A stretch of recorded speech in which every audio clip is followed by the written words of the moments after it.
Assalamualaikum dan selamat datang kembali di channel saya. Bareng saya Sul, dan video kali ini saya akan membahas Pixel 3 XL ini dalam penggunaan beberapa hari kemarin. Nah, buat teman-teman yang lagi cari HP bekas di harga 2 jutaan dengan kamera yang sangat mumpuni menurut saya, Pixel 3 XL ini mungkin bisa teman-teman lirik. Tapi dalam konten kali ini saya nggak membahas kamera dari Pixel 3 XL ini karena saya rasa sudah terlalu membosankan kalau kita membahas kamera dan kamera dari Pixel. Karena teman-teman pasti sudah tahu ya, kamera adalah salah satu keunggulan dari Pixel 3 XL. Cuma video kali ini saya akan membahas penggunaan dan apa aja yang saya alami selama menggunakan Pixel 3 XL ke depan ini, dan apakah masih worth it untuk digunakan even sampai di tahun 2022 ke depan. Nah, buat teman-teman yang lagi nyari dan penasaran nih soal Pixel 3 XL ini, di sini saya akan bahas sejujur-jujurnya. Nah, disclaimer lagi buat untuk tes performance saya nggak bahas juga di sini karena kemarin sudah saya buatkan di video sebelumnya yang saya compare dengan Xperia One dan Samsung S10. Nah, di sini saya cuma bercerita penggunaan saya ya. Terus yang kedua adalah maafnya kalau food factor dari video ini kurang banyak. Dan yang ketiga saya disclaimer lagi untuk Google Pixel 3 XL yang saya gunakan ini adalah bekas pemakaian orang, jadi link pembeliannya nggak ada teman-teman ya. Ini tuh punya teman saya yang saya beli dan dia itu sudah gunakan selama kurang lebih 2 tahun dan tanpa kendala. Jadi bisa disimpulkan untuk IMEI dari handphone ini sepertinya aman karena 2 tahun sebelumnya itu adalah regulasi IMEI belum dilaksanakan ya. Seharusnya lebih aman ya. Oke, lanjut ya. Untuk unit yang saya punya ini udah mulus 95%, nggak ada lecet sama sekali. Dan untuk baterainya kemarin saya tes aku baterainya itu di berapa ya? Di 89 atau 90%. Jadi masih sangat worth it untuk harga second. Nah, dalam soal desain saya rasa untuk Pixel 3 XL ini saya nggak banyak bicara karena pixelnya itu terasa masih premium, dan ya walaupun premiumnya itu berbeda ya dengan premium misalnya kaca dan segala macam. Walaupun sebenarnya Pixel 3 XL ini juga menggunakan kaca, cuma di bagian atas itu dia punya ciri khas sendiri yaitu rada ngedove di bawah dan rada glossy di atas, dan logo Pixel di sini tuh menambah kesan yang kita udah megang itu udah kalau itu tuh Pixel. Dan di sini tuh masih menggunakan convertible atau fingerprint yang versi lama. Dan dalam penggunaannya fingerprint dari Pixel 3 ini salah satu yang cukup cepat. Ya, bisa teman-teman lihat ya. 1 2 3. Ya kan, cepet banget malah. Untuk harganya ya saya rasa nggak ada komplainnya dari desain dan fingerprintnya. Nah, selanjutnya kita ke displaynya. Langsung aja ke untuk pemakaian ruangan. Ini masih sangat bagus, apalagi kalau misalnya teman-teman bekerja di luar ruangan, di outdoor juga masih sangat bisa diandalkan. Karena saya rasa untuk Pixel 3 XL ini brightness-nya tuh lebih baik dibandingkan Pixel 3 biasa. Nah, untuk layar dan desainnya saya nggak ada masalah. Kecuali teman-teman bermasalah dengan tombelnya yang menurut saya ini cukup besar. Nah, ini tuh masalahnya berada di mana, nanti saya akan bahas di tengah video ya.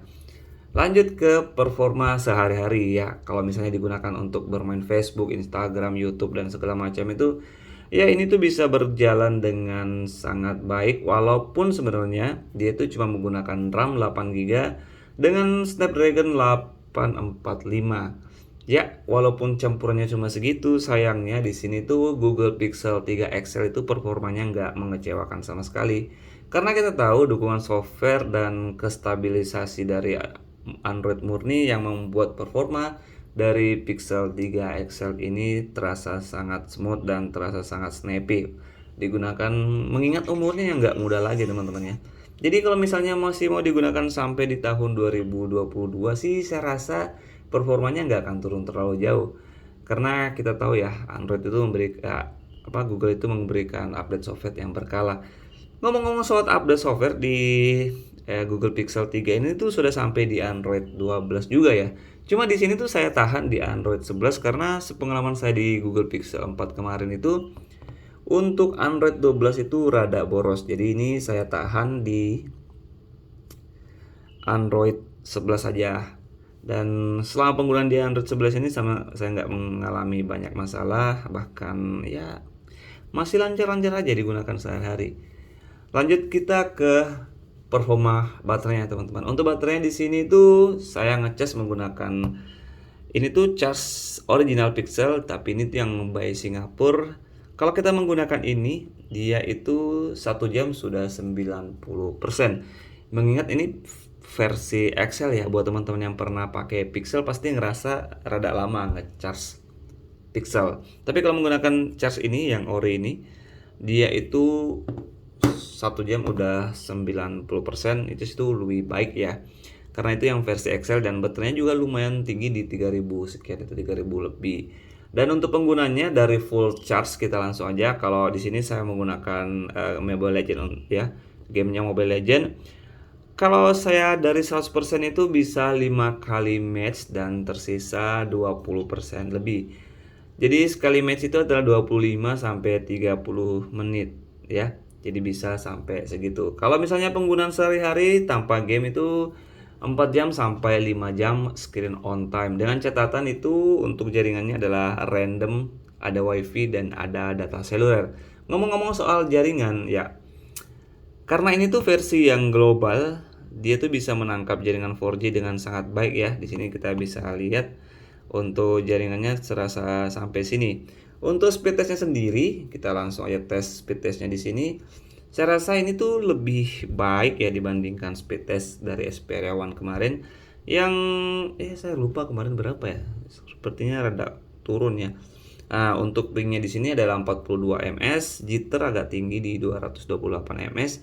Cuma di sini kita bisa lihat ya untuk downloadnya tuh udah tinggi banget di 14 MB per second. Dan ini sama-sama menggunakan kartu yang sama yaitu di sini ya, Telkomsel. Nah, untuk unggahnya atau uploadnya di sini kita lihat sampai ya ini 1 MB. Nah, untuk teman-teman kalau mau tahu di sini tuh jam 5 subuh. Nah, ini bisa lihat ya. 14,6 dan unggahnya 1,4. Ini tuh udah tes saya yang ketiga. Sebelumnya tuh sampai 40 deh. Bukan 20 ya. Coba sekali lagi ya untuk memastikannya. Bentar. Oke, ini adalah percobaan kedua speed test dari yang tadi. Di sini pingnya 61 ms ya. Untuk jitternya udah turun. Ya, mungkin di sini memang sekitar 8 Mbps untuk unduhnya dan untuk unggahnya ini sekitar berapa ya? Satu lebih. Hampir sama aja, tapi di sini tuh posisinya adalah waktu jaringan memang kurang bagus ya kalau di tempat saya ini. Jadi untuk soal jaringan saya rasa untuk Pixel 3 yang global unit ini nggak ada masalah, sangat bagus.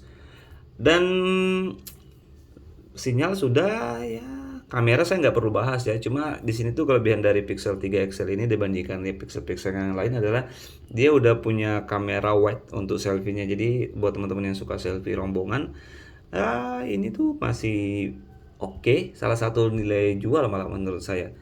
Dan itu aja kayaknya untuk Pixel 3 XL ini. Kesimpulan saya, kalau misalnya teman-teman cari handphone dengan harga 2 juta nih, terus pengen kamera yang bagus dan mengesampingkan desainnya, ya ini tuh bisa jadi salah satu pilihan yang paling recommended ya, dengan yang catatan untuk motret dan moto ya. Kalau untuk video sih saya biasa aja sih, nggak ada yang spesial dari Pixel 3 XL ini.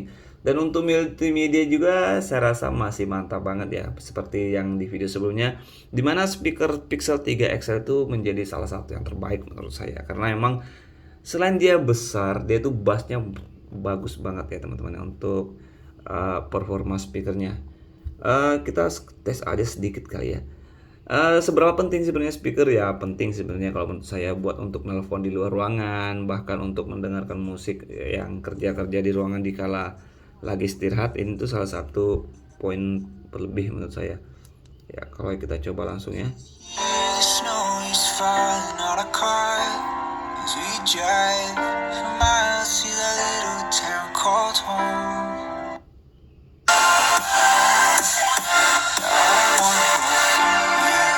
Oke. Bisa dilihat ya, suaranya itu masih menggelegar. Tapi selanjutnya apa aja sih kekurangannya yang saya alami? Ya di sini tuh untuk Pixel 3 XL ini menurut saya itu kita nggak bisa bebas mengkostum desain di depan sini. Misalnya teman-teman menghapus ini, mau pindahkan kemana, dia akan diisi dengan aplikasi random selanjutnya. Jadi kita nggak bisa mengatur beberapa hal yang kita inginkan di sini. Mungkin kalau bisa dia kalian menggunakan launcher seperti Nova Launcher, tapi kalau untuk defaultnya itu nggak bisa ya teman-teman.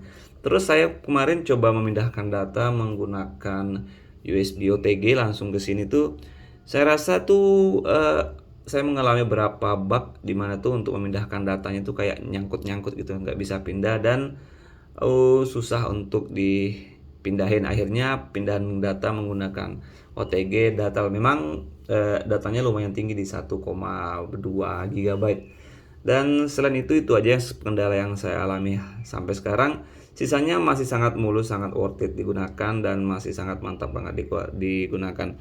Oke, sekian dulu pembahasan dari Pixel 3 XL ini. Buat teman-teman yang cari kamera, ya langsung aja sikat Pixel 3 XL ini. Untuk harganya itu di harganya 2,5 juta sampai 3 juta. Itu tergantung kondisi teman-teman. Jadi kalian nggak bisa memukul ratakan harganya.